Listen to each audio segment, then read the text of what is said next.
The boardroom fell silent as I clicked to the final slide of my presentation. The new budget numbers glowed on the screen, and I watched Karen's face transform from smug confidence to pure horror. Her perfectly manicured nails dug into the conference table as she processed the $5,000 increase in HOA fees staring back at her.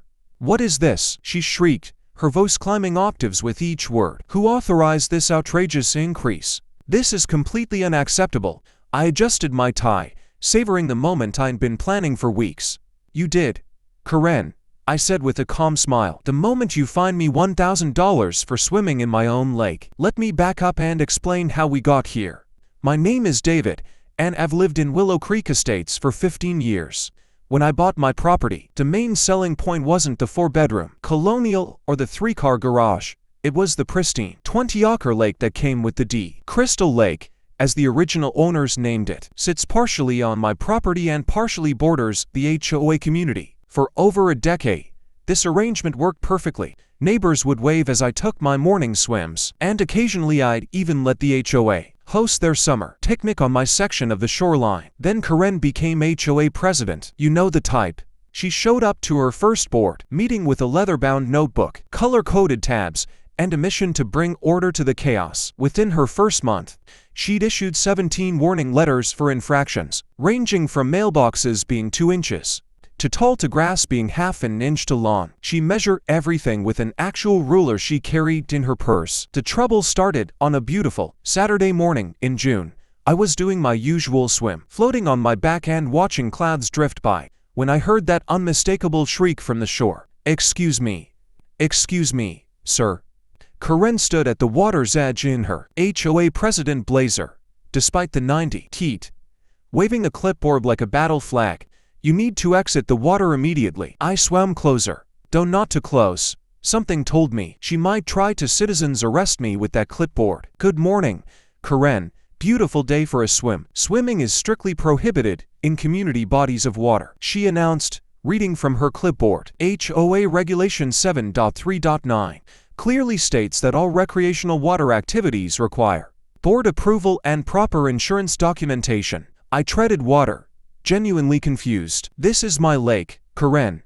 I own it. Check the property records." She adjusted her oversized sunglasses, the kind that screamed, "I need to speak to your manager," from a mile away. "The HOA governs all shared natural spaces within our community boundaries. This lake borders HOA property, therefore it falls under our jurisdiction." "That's not how property law works," I said, starting to swim back toward my dock. "We'll see what our lawyers have to say about that," she called after me. "Consider yourself on notice." I figured that would be the end of it. Surely once she actually looked at the property lines and deed restrictions, she'd realize her mistake. But I underestimated both her determination and her ability to twist reality to fit her narrative. The certified letter arrived the following Monday.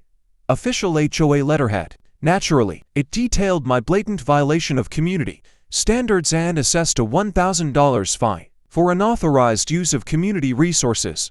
The letter went on for 3 pages, citing made-up regulations and threatening legal action if I continued my reckless endangerment of community safety. I tried the reasonable approach first. I made copies of my deed, highlighting the sections that clearly showed my ownership of the lake. I included the original survey from 1952, the water rights documentation, and even a letter from the previous HOA president acknowledging my private ownership.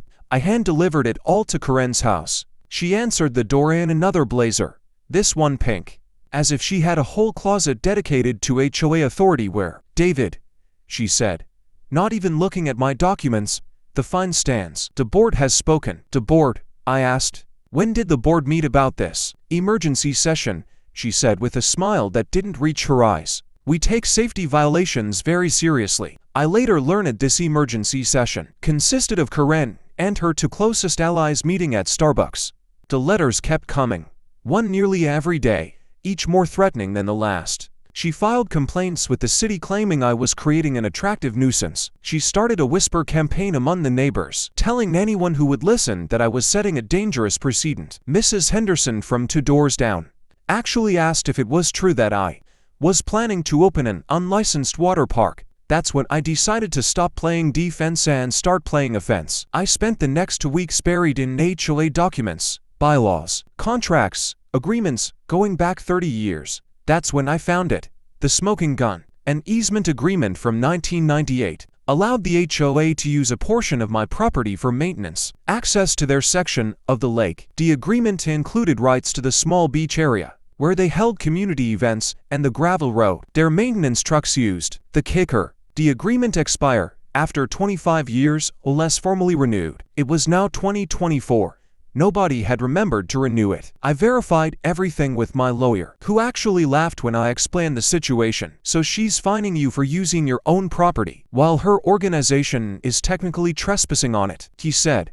This is going to be fun. I waited until the next HOA board meeting to drop the bomb. These meetings were Karen's Pry and Joe. She ran them like congressional hearings, complete with a gavel she bought on Amazon and strict Robert's Rules of Order. I signed up for the public comment period and waited my turn. When she finally called my name, her tone was dripping with disdain. I stood up with my own leather folder to could play the official documentation game. Thank you, Madame President, I began, matching her formal tone. I'm here to discuss the expiration of the easement agreement between the HOA and my property. The room went quiet. Karen's gavel hand twitched. As you may or may not be aware, I continued, pulling out copies for each board member. The HOA's legal access to the northern section of Crystal Lake, including the beach area and maintenance road, expired 6 months ago. I've been tolerant of the continued trespassing, but given recent events, I feel it's time to formalize a new arrangement. Karen's face went from red to white to a shade of purple. I didn't know was possible for human skin. This is ridiculous, she sputtered. Without legal authorization for the past 6 months, I clarify. My attorney has drawn up a new lease agreement. The terms are quite reasonable. The HOA can maintain access for the low annual fee of, I paused for effect, $5,000. The gasp from the audience was audible. Someone's coffee cup clattered to the floor. $5,000. Karen shrieked, forgetting all about her precious Robert's rules. That's extortion. That's market rate for lakefront access, I replied calmly. I had 3 commercial real estate agents provide comps. If anything, I'm giving you a discount. Of course, you're welcome to decline and lose access entirely. I'm sure the community would understand losing their beach area and having to drive an extra for miles around the lake for maintenance. The board members started whispering frantically. Tom Bradley, the treasurer, was already pulling up budget spreadsheets. Karen looked like she was about to have a stroke. You can't do this, she hissed. Actually, I can, I said, sliding the lease agreement across the table.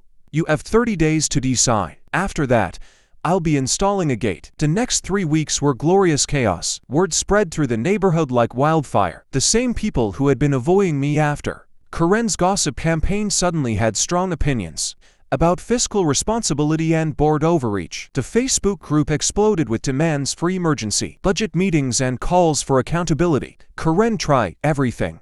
Cease and desist letters, no legal standing. Historical use claims, no documentation. Even trying to get the city involved, they wisely stayed out. Finally, with 2 days left before my deadline and facing a full-scale resident revolt, the board called an emergency meeting. A real one. Not a Starbucks coffee clutch. The community center was packed. People were standing in the aisles, and someone had set up a live stream. Karen sat at the head table, her usual blazer replaced with a severe black suit that made her look like she was attending her own funeral. Professionally speaking, she was. The vote was swift and unanimous, with 1 abstention. Karen, of course. The lease was approved, the budget was adjusted, and everyone's HOA fees went up to cover the new expense. The aftermath was even better than the victory. The same keyboard warriors who had supported Karen's every petty rule now turned their fury on her. The Facebook group featured detailed breakdowns of how her vendetta had cost every household an extra $160 per year. Someone created a meme of her face on the Titanic with the caption, "I'll never let go of my clipboard." At the next meeting, residents lined up to express disappointment in the board's leadership.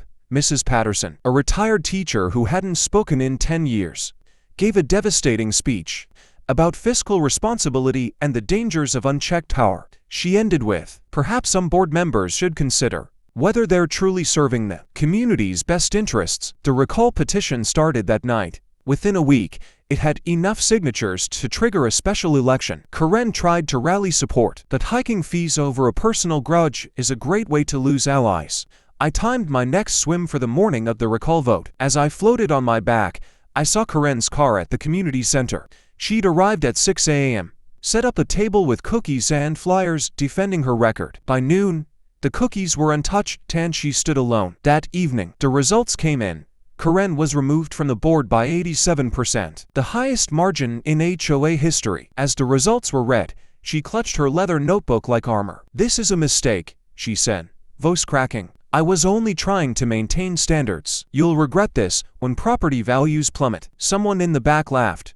Karen's face crumbled. She grabbed her giant purse and measuring ruler, storming out, her heels clicking on the linoleum like a countdown to her exile. The new board sent me a formal apology the following week, along with a check refunding my $1,000 fine plus interest. They proposed a renegotiated lease at $500 per year, with a promise of mutual respect. I accepted. I celebrated by installing a new sign at my section of the lake. In large, friendly letters, it read, "Private property. Swim free." Below that, in small print, "HOA leadership not welcome." The last I heard, Karen listed her house for sale and took a job 3 counties over. Somewhere, there's an HOA board that has no idea what's about to hit them. As for me, I still swim every morning, sometimes floating on my back, remembering that day in the boardroom when I presented that $5,000 increase. The look on Karen's face was worth every penny of legal fees. She learned the hard way that sometimes the smallest power can corrupt absolutely, and that swimming in your own lake isn't a crime, no matter what your clipboard says.